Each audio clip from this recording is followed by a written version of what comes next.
台南市安南区因为科技工业区的开发，加上邻近新界加台南科学园区的发展，目前人口哪来哪济已经突破20万人。因为科技新贵的刷入，厝价嘛愈去愈悬，因此议员蔡立青伫个即次的临时会嘛提案，希望市府伫个安南区加规划社会主体。对此，都发局长嘛回应，目前发包出去的有1700户，预计市长的任内，全市会用达到1万户。所以我们希望在安南区还有台南市在新建社会住宅，因为安南区近几年来大家都知道它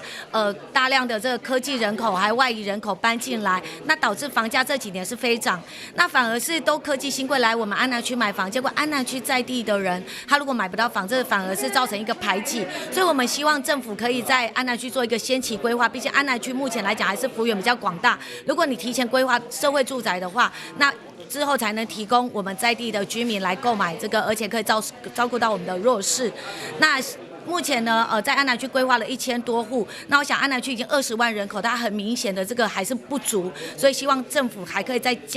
加紧的来规划我们社会住宅的脚步，来照顾我们所有的住户。去年底已经发包出去了，所以大概在117年会有1700多户的社会住宅可以提供出来。那同时呢，我们也在盘点安南区适合在做社会住宅的一些土地，那包括了那个现在重新在规划的天马电台啊，或者是其他的地方。那我们也会在明年启动这个台南市主要计划的第6次通盘检讨，会不只是在安南区，在台南市原市范围里面，其他的地区都会在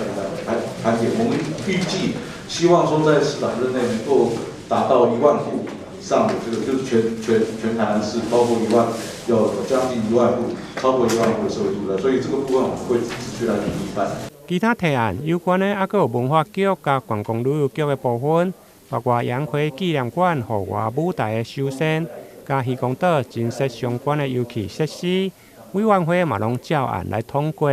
台南新闻林根采访报道。